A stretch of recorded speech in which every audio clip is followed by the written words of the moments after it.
How are you all? Good.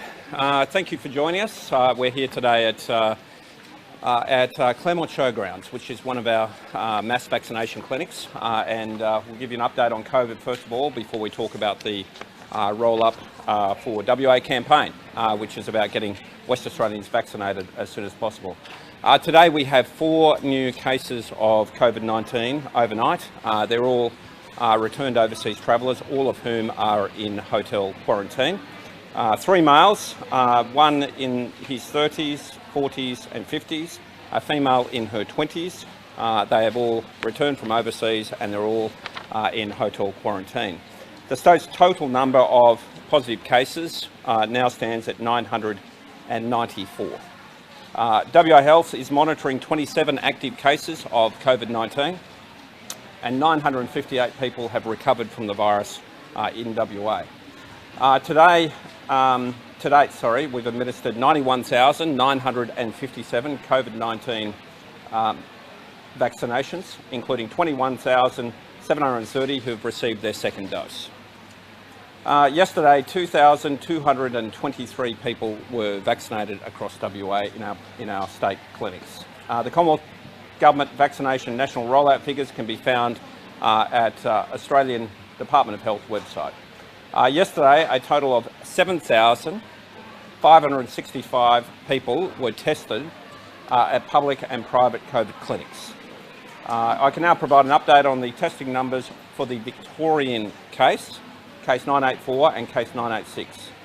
There are 386 close contacts and 367 of those have tested negative. The remaining are pending results. All close contacts are in self-quarantine for 14 days. There are a total of 819 casual contacts relevant to these 3 people. Of the 819, 542 have tested negative thus far. There have been 1,055,453 COVID-19 tests performed in Western Australia. Of these, 141,055 were from regional WA. Now, vaccines are very important.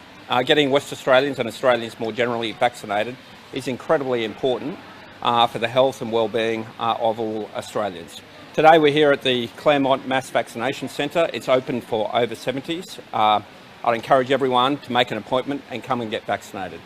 There is a clinic at the Perth Airport and it is also available for over 70s and so we are seeking people to come and get vaccinated in that category as soon as possible. There's a range of other clinics around Western Australia for people in 1A and 1B currently operational, and as you know, that's who we've vaccinated so far.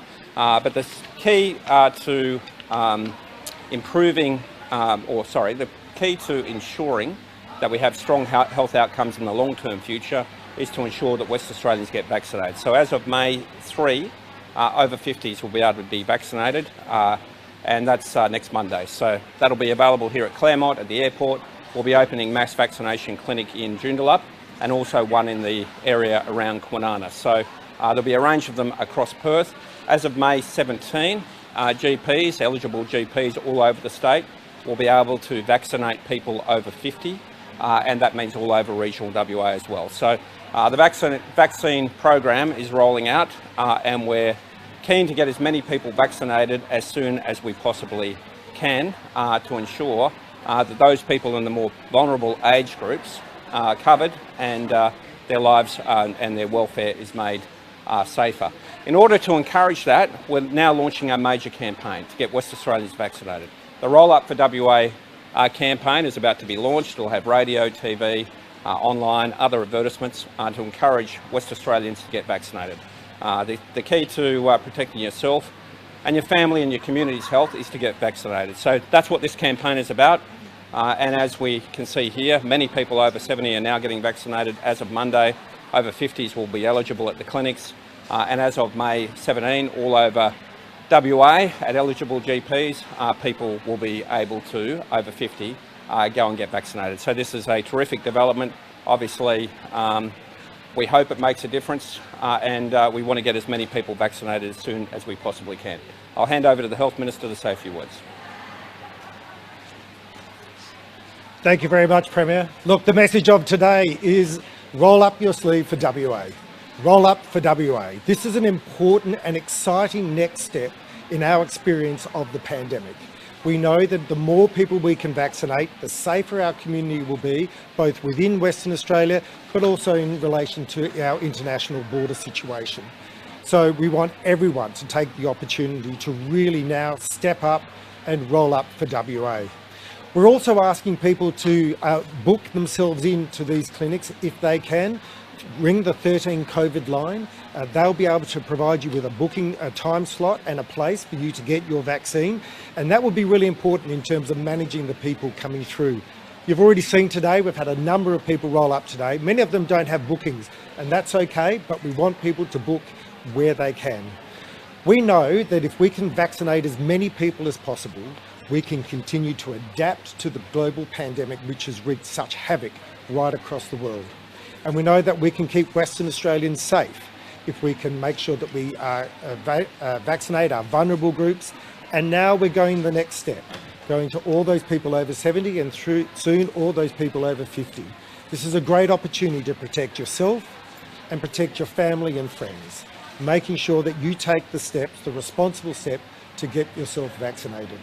You'll see the campaign starting tonight, and it's an exciting campaign. It features people who have actually had the vaccine and have gone to the clinics to get themselves vaccinated. They were from some of our 1A and 1B cohorts, people who are working on the front line, people who have got vulnerable health conditions, people who we know are important to protect as part of the national vaccination program.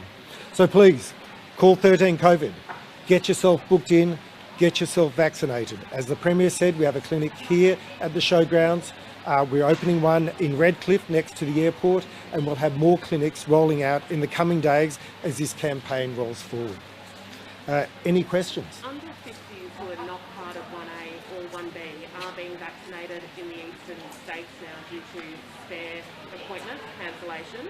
Is that happening here, or can it be fast-tracked here? Look, we're preserving all the Pfizer vaccine that we have for those people under 50, particularly those in our 1A and 1B cohorts. So we will soon be asking all those people who would otherwise be eligible for it, if they're over 50, we'll be vaccinating them with the AstraZeneca vaccine. We'll still have Pfizer, but as you know, the supplies of Pfizer are limited, but we'll pick up later in the year. So it may be that if you've chosen not to, in your part of one of those cohorts, you may need to wait. Otherwise, the AstraZeneca vaccine is available now. But why is it being rolled out to people in the eastern states who can't get it here? Well, this is just simply the best way that we can manage this. We know that the supplies of Pfizer are limited, but we have good supplies of the AstraZeneca vaccine. Under lobbying from premiers like our own, the National Cabinet decided that they'll open it up to all people over 70 and soon all people over 50, because we just simply want to get as many people vaccinated as is possible.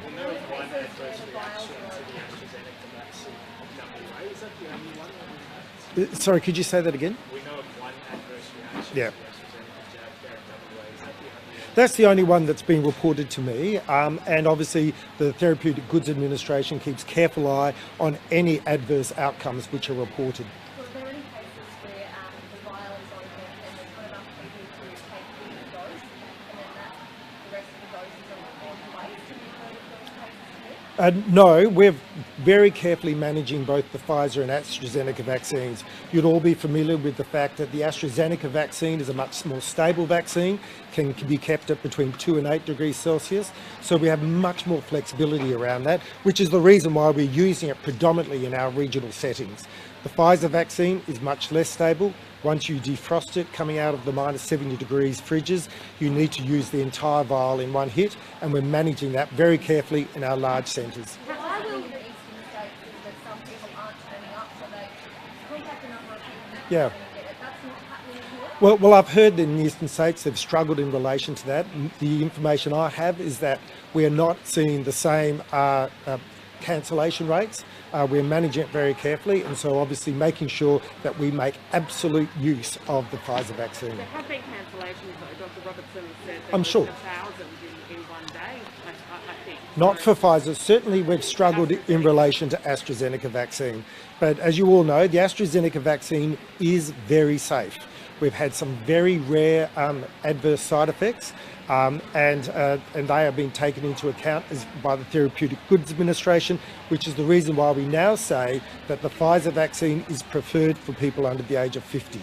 That's why we are now stepping forward and saying, if you're over 70 today, and next week, if you're over 50, get yourself the jab. Roll up for WA.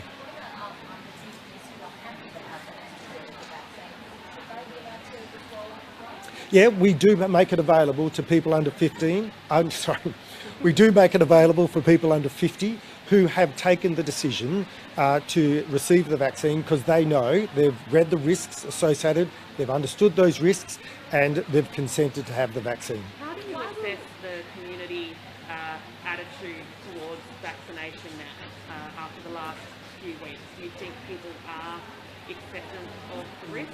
Look, I think certainly amongst our older cohorts, there's a great deal of understanding that the AstraZeneca vaccine is very safe, particularly for that particular population groups. So we're expecting to see a big roll-up. You can hear it. There's a level of excitement here. There's a number of people who have just heard on the grapevine that it's open and they're coming. They're voting with their feet. This new campaign will raise the level of awareness and drive more traffic so that we can get more people vaccinated. Why will regional Incentive to West Australians, you offer incentive to West Australians in terms of vaccination lockdowns. If, say, 80% of West Australians are vaccinated, will they have to go into lockdown? Is there a threshold in that? Well, that's all subject to the public health advice, but obviously the more people we vaccinate, the more options we have in terms of how we respond on an ongoing basis to the pandemic. So getting vaccinated is a really important part of the next step of this of our life with the pandemic. We've already vaccinated over 90,000 people in our public clinics, combined with the Commonwealth Respiratory and also our GP networks. Now over 200,000 Western Australians have at least had the first jab. And we want to do more. We want to get more people protected so we can continue to open up and continue to live a normal life. Why will regional WA be 2 weeks behind the rollout for over 50s? Look, this is a difficult logistics exercise, and obviously we need to make sure we do it safely. Safety of everyone receiving the jabs is our highest priority.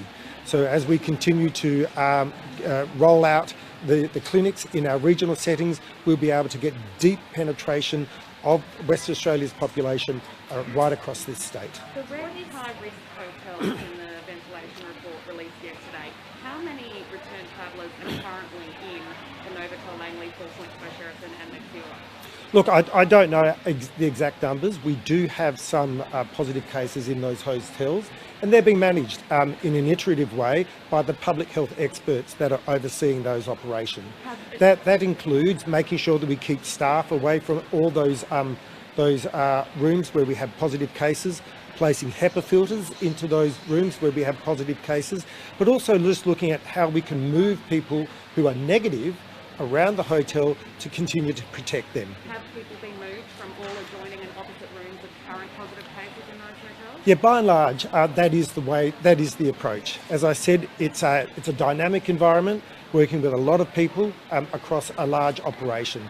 So we look at every single case and make a decision on a case-by-case basis of how we can continue to manage the risk that we have in our hotels. Now, obviously, in those hotels where we haven't achieved the level where we have a higher identified risk associated with the ventilation reports, we take even greater care. But in the case of the Mercure Hotel, we are retiring that hotel to only use it for retiring that hotel and making sure, because we understand that particular hotel, it's harder to mitigate the risks than it is in the other locations. Why are the current numbers in those 3 hotels being kept secret? Well, they're not. I'll get those numbers for you today. I asked for them yesterday. Well, it's the commitment I make to you today is that I'll get you those numbers. Those high-risk hotels are identified to the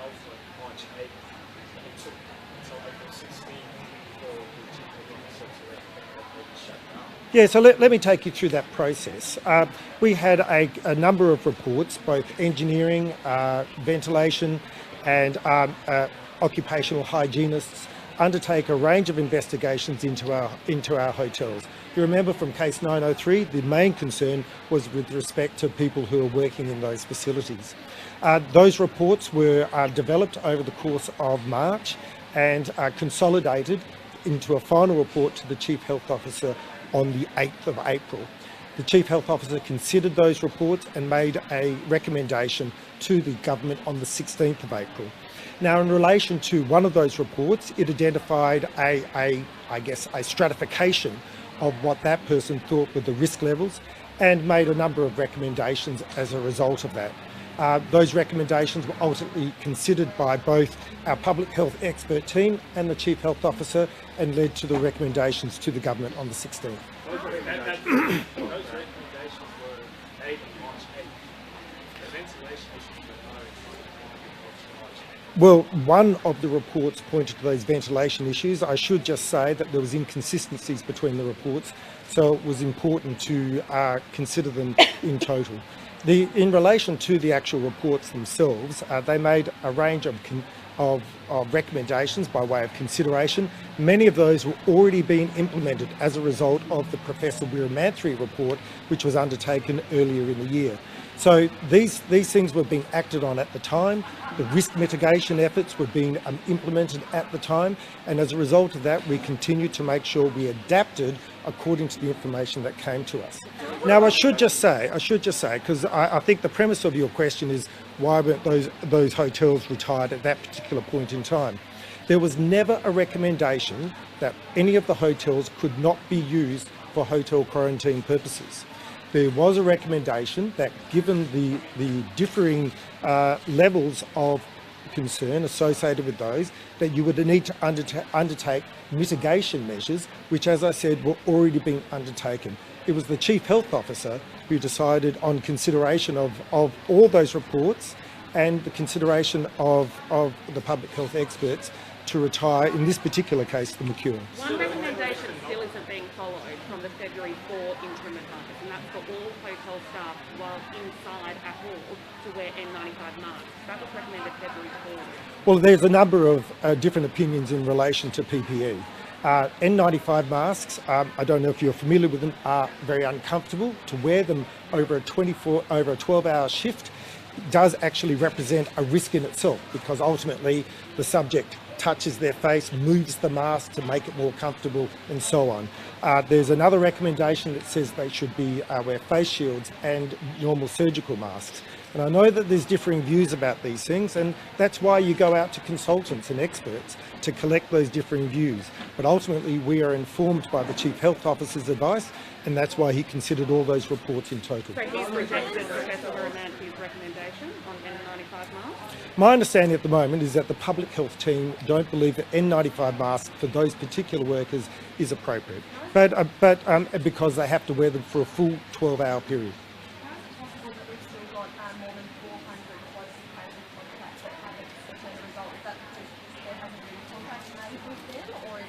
Yeah. No, it's because some of them aren't in Australia, some of them aren't in the state. One of them, unfortunately, hadn't taken a test when that subject said he had, and so now we've remedied that. So there's just, well, obviously we're in what you might call a mop-up phase, just ticking off on those final last close contacts to make sure we understand the full extent of their testing. What about the children on Lansdale? Look, I don't know if it was a communication error, but that person's been tested now. I think they were a close contact, and obviously they were isolating, so they weren't a risk to the community. But we wanted to make sure we understood the status in relation to his tests. On the Ivan? Lansdale primaries we tested, what are the results for the children? Are they all negative? Yes, all are negative. We ultimately tested 259 people at the Lansdale Childcare Centre, all returned a negative result. Is easing restrictions further dependent on the remaining close and casual contact results? No, look, I don't think so. We don't consider the outlying close contacts to be of significance. We've spoken to all of them. We understand their situation. As I said, some of them aren't even in Australia anymore. So we'll consider our next steps over the course of the next 24 hours. Just back to the vaccine. Sorry, Hamish? One of those recommendations in the ventilation report was to move people from rooms near or in front of the case. That was a fortnight until you saw that. Is that a failure of the officer? And that could have avoided this whole lockdown? Yeah.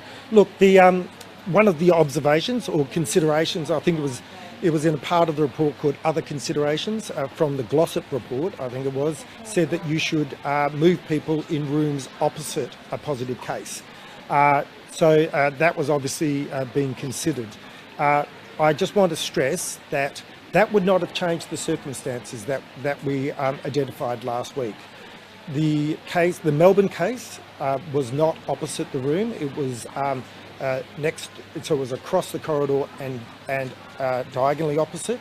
So even if you had taken the Glossop report at its very most technical, you would not have moved that case, and ultimately he still would have left the hotel after testing positive on the 15th of April, and tested negative on the 15th of April, and ultimately would have made his way, which led to the circumstances which we had last week.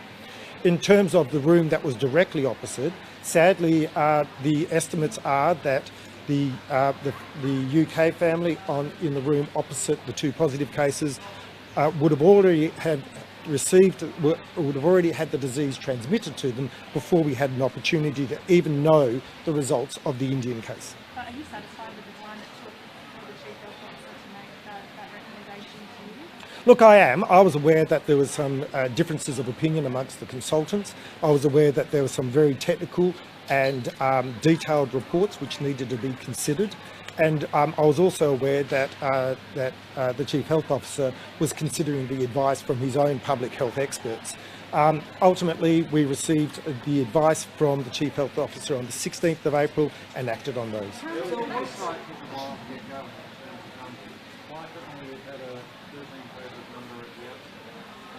Look, ultimately what we wanted to do is to have an online booking system in relation to the COVID clinics, and we're working with the Commonwealth in relation to a national platform for that. That didn't come to fruition, and ultimately we are developing our own online booking system which will be ready in the next couple of weeks. So at the moment, use the 13 COVID line, and let's everyone roll up for WA. Participants who support that line this morning have been told they can't book post May 3 yet. That may be the case for the post 3 May, and obviously we've had a big interest from people who are interested in getting themselves tested. Today we're moving from the over 70s, so if you're over 70, want to get yourself tested, ring 13 COVID and we'll make sure we can get to you as quickly as possible. From tomorrow? From tomorrow? No, over 50s are from the 3rd of May. When can they book? Look, I don't have the actual details, but stay in touch.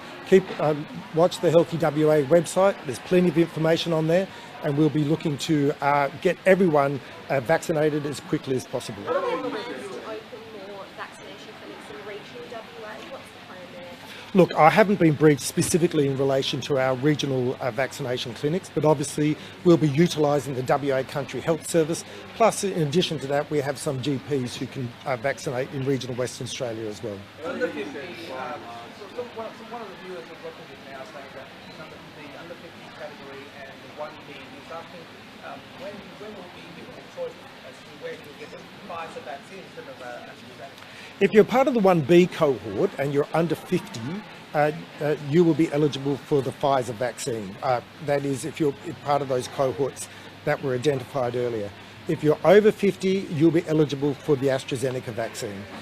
If you want to, if you're part of that cohort, so for instance, a healthcare worker, and you are over 50, you'll be required to have the AstraZeneca vaccine. If you don't want the AstraZeneca vaccine, you'll have to wait till later in the year. Earlier you said by March, is that 100% Well, what I'm trying to demonstrate to you is that this is an iterative process. It's one where we look at the dynamic situation of a hotel environment, understand where the positive cases are, both in terms of that floor and other floors, and then make a decision about what's the best way to reduce the risk to all the other guests who are at that point negative. So it's a dynamic environment which is being closely monitored by public health experts to make sure that we maintain the lowest risk profile that we can. The Premier spoke yesterday. Sorry, was it? Okay. Oh, okay. Well, The Premier spoke yesterday about the likelihood of people coming from India testing positive, even if they've shown test results saying negative. Would you be putting them into one of those hotels that are classified as high risk with the people around them? no. And most of the 40 cases today, are they from that MH125 flight? Look, I don't think so, but I'd need to double check. Most of the, we have a mixture of arrivals today. I should just say though that, I mean, I understand the Prime Minister made a statement yesterday that they will ban all direct flights from India for 3 weeks. We don't have direct flights from India at the moment. These are people who are coming to us through a range of different avenues: Doha, Dubai, Singapore, Hong Kong, and Kuala Lumpur. So we will still continue to face difficult circumstances. But as you know, we've had over 45,000 people through our hotel quarantine system at the moment. It's operated extremely effectively, and we are confident that we'll be able to keep Western Australians safe. Surgery. How many surgeries have been cancelled this week, and why, given there's only one COVID case in hospital right now? What's the rationale? Look, I can't give you the actual number that were rescheduled. The reason why we did that was for a range of reasons. One, we reduced the movement around hospitals of people, and that's, of course, as you understand, still an important consideration as we move through this transition period. The other is that it ties up resources, particularly with regards to intubation and ICU settings. So we wanted to simply make sure that we eased back in terms of the operational speed of our hospitals at the moment, just to create that flexibility and make sure we have that extra level of assurance. There's no strain on resources with one COVID case in hospital.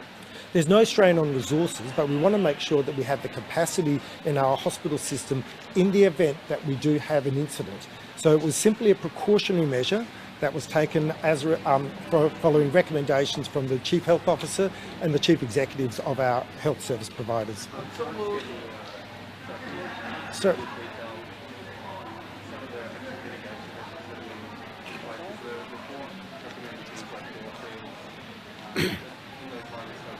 yeah, so some of those that you be familiar with, moving staff away from positive hotel rooms, making sure that we don't utilise particular rooms who have higher positive pressure. In addition to that, we're using HEPA filters in rooms where people do have a positive case, and of course making sure that all our staff wear appropriate PPE and have themselves been vaccinated. And that's why we are bringing in the mandatory arrangements for people working in a quarantine environment.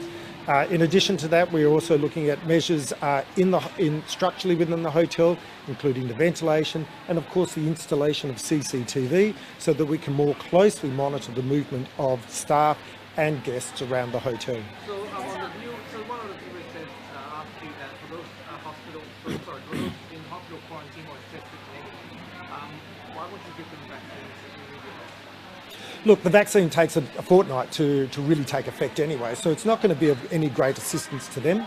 The best way that we can keep people safe who are coming from overseas is to offer them a hotel quarantine and to make sure that we protect them in that environment. Minister, we've spoken with a farmer. She has an orchard in Mandurah. She's having to pay nearly $40,000 for some Tongan workers to quarantine. She's asking why can't they just quarantine on her farm, which would save her almost $40,000. Why put them at risk in a Perth hotel? Because in the Perth hotel we can monitor them and make sure we have quality assurance in relation to their isolating. This is an important measure and one that we wanted to make sure that we could, while at the same time providing valuable labour force for our horticultural and agricultural industries and our hospitality industries, that we were also making sure it doesn't represent any risk to the WA community. Sorry. Well done. My legs are getting tired. Standing here. Premier, will you be vaccinated? Sorry, Natalie. Indirect. Indirect. So we don't get people in India direct from them. But the Prime Minister yesterday said indirect flights from Doha, Singapore, Kuala those countries he stopped from. How comfortable are you relying on those countries to protect us? It's not perfect. No doubt it will help. And clearly our biggest risk at this point in time is people who've transited through India.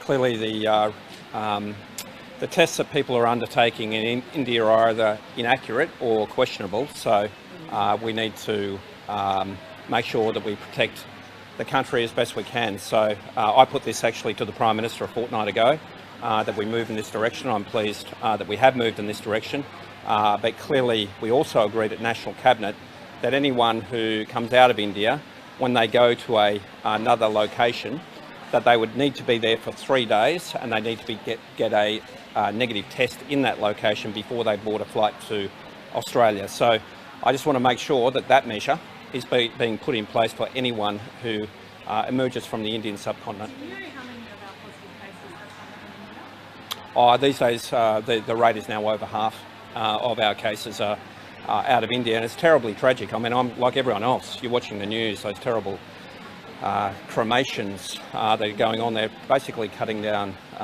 trees in parks to provide enough wood for cremations because so many people are dying.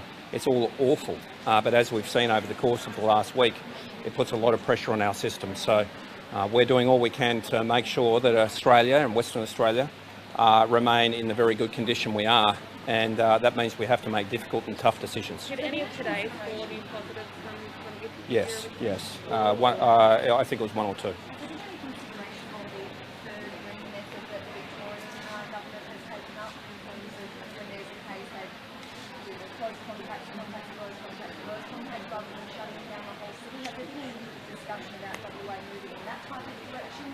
Well, we do that. We do contact tracing for close and casual contacts. And we take advice on whether or not we have to lock down. I just remind you, and I think sometimes these things are forgotten, Melbourne went through a 5-day lockdown recently. 5-day lockdown. Brisbane went through a 3-day lockdown recently. New South Wales had ongoing lockdowns for weeks and weeks and weeks. It actually cost the New South Wales economy $3.2 billion, what happened in the northern beaches there earlier this year. So what happened in Sydney was very, very debilitating, and they went through rolling lockdowns, northern beaches lockdowns, parts of the city lockdowns over the course of weeks and weeks and weeks. I mean, that would have been very, very hard for New South Wales, and it cost their economy $3.2 billion. So there's no perfect solution. The solution we adopted over the course of the weekend, we did with the best of intentions to make sure we get to the best position as quickly as possible. Yesterday I've advised the Prime Minister we're going to move out of 3 of the hotels, the Mercure, the Langley and the 4 Points, because whilst they are very secure, obviously they're not perfect, and the ventilation systems there we can't make perfect, so we're going to move out of those.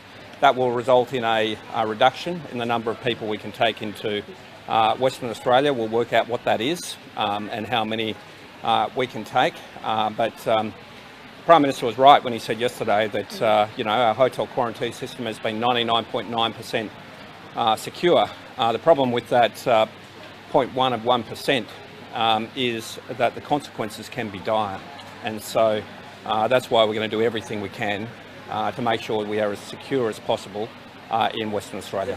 And I might also add, we as a state have been taking the most per capita of any state. And I know you hear arguments from other states about this. Per capita, we've been taking the most. We've been taking 17% of the returning Australians with 10% of the population. We've been taking 17% of the returning Australians with 10% of the national population. So we have been doing our bit, but I'm not prepared to take risks that put our great results any further in jeopardy. So when will you be out of those hotels? Well, it may well be mid-May. Obviously, we're not taking, because as of tomorrow, our cap halves down to 512. It may well be mid-May before we can get the returning people out of those hotels securely. There may still be some positives that have to stay in there, but we're hopeful it'll be mid-May. I'm sorry, mate? No, one will be low-risk seasonal workers. One will transition to that, which was the recommendation we received from the Chief Health Officer. So that most likely will be the Langley, the Novotel Langley. Seasonal workers, just so everyone understands, people from Tonga and Vanuatu. They haven't had any cases in those countries at this point in time. Seasonal workers are necessary to pick vegetables and fruit so that we can all have fruit and vegetables in our supermarkets. They're actually essential that we get these people in, and they're extremely low risk. So that's why one of the hotels will transition for that purpose. Some of the small businesses. Sorry. It sounds like there's no other alternative other than a snap lockdown in terms of tools to use on the bus and home in their community. Would that be accurate? No. Get vaccinated. Get vaccinated. As soon as you can get vaccinated, please do it. As of Monday, over 50s will be eligible. So that's probably 30 to 40% of the population will be eligible. So please, go and get vaccinated as soon as you possibly can. Our supplies of AstraZeneca are growing, and we want to get as many people vaccinated as possible. So both our clinics we're setting up and the GP network, as soon as that is operational on May 17, go and get yourself vaccinated. I will be getting vaccinated on Monday. I'll be rolling up my sleeve for... Can I finish? I will be getting vaccinated on Monday. I expect it will be here, and I'll be doing it willingly because I think we all need to do our bit. Some of the small businesses that felt that, during the lockdown, they're relying on that money coming in before winter. Obviously, especially up to hospitality, that we don't do well during the winter season in Australia.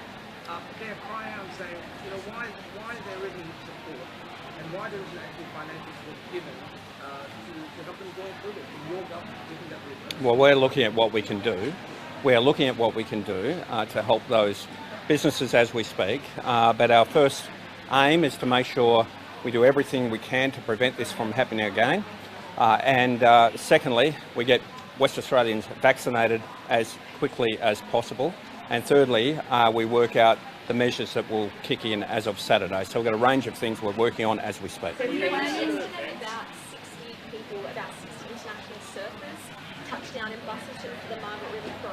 Now you said recently that sport is no reason to travel abroad. Is it a good enough reason to travel here? Do we know if they're quarantined or vaccinated? The advice I have is they have arrived through New South Wales, so they've quarantined there for at least 14 days and all been found to be negative. Again, I don't control those people who come into Australia, but that's what's happened with them. There's been an incident in court this morning, a man arrested for refusing to wear a mask and threatening to sue the magistrate who told him to wear one under the Biosecurity Act. What do you say to someone like that in the current circumstances? Yeah, we've had a range of these incidents. 99.9% of West Australians have done the right thing. You have some people who refuse to. They'll obviously suffer the consequences of the law. I just urge people to be sensible, do the right thing. It's not for that long. It's not a huge imposition. It's just protecting yourself and your fellow citizens. Premier, what's the advice that you have? You think vaccinations are another tool that we have against COVID. How many of the population will be vaccinated before you can start looking beyond lockdowns? We don't have exact answers on that at this point in time. We have a few tools in our toolbox. One, get vaccinated. 2, stop movement, which is essentially lockdowns. 3, contact tracing and testing. They're the tools we have. 4, borders. There's certain things we have available to us. This is an imperfect world. It's an imperfect science. As a country, we've done better than anywhere else in the world. I know we're subject to criticism. I know there's Eastern States media commentators in particular, some Eastern States politicians who don't accept these measures we put in place. But the alternative, and I repeat again, the alternatives to what we are doing don't bear thinking about. They don't bear thinking about. The images every night on the news in India, the images that were on the news in China, in Britain, in America, don't bear thinking about. I remember, and I know that the public does, trucks parked outside hospitals, refrigeration trucks where they're just wheeling out body after body after body in the United States of America. Now, we don't want to see any of those things happen here. So therefore, get vaccinated.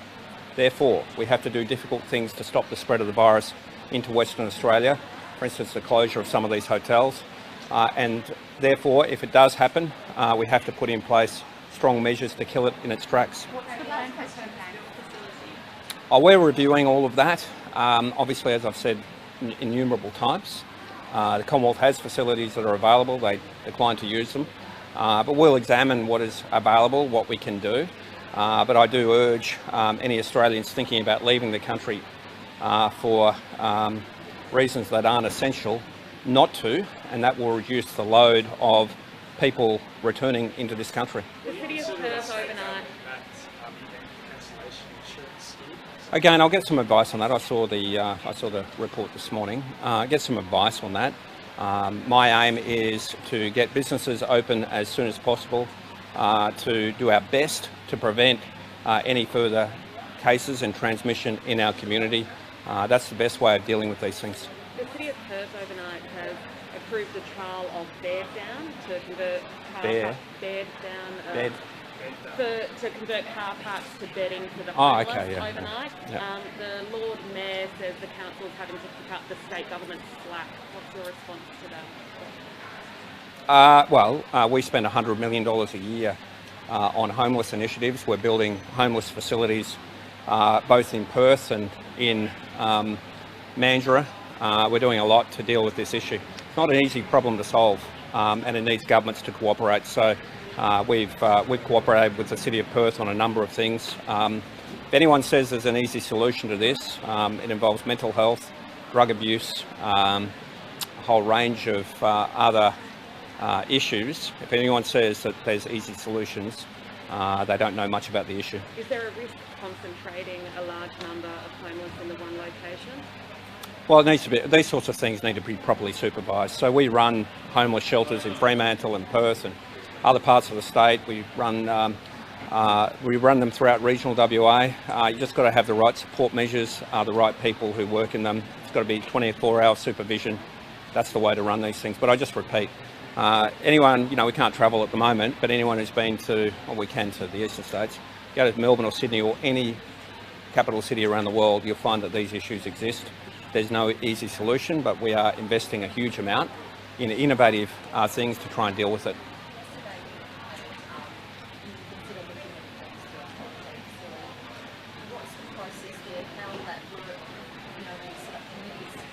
There is one that's reviewing these things, and it's looking at what options might be out there. But I just repeat, it's not my preferred option. There's currently facilities that exist for this purpose that aren't being used for this purpose, and they're controlled by the Commonwealth. So that's my preferred option. I'm sorry? Quarantine Assurance Committee or something? Quarantine Advisory Panel. Quarantine advisory panel. When will hospitality and footy fans get some certainty around what restrictions will remain post-midnight Friday night? I'm hoping to provide advice tomorrow as soon as we can. Bear in mind, Parliament's sitting tomorrow and a whole range of other things. As soon as we can get advice and advise people, we will. Thank you. Thank you again.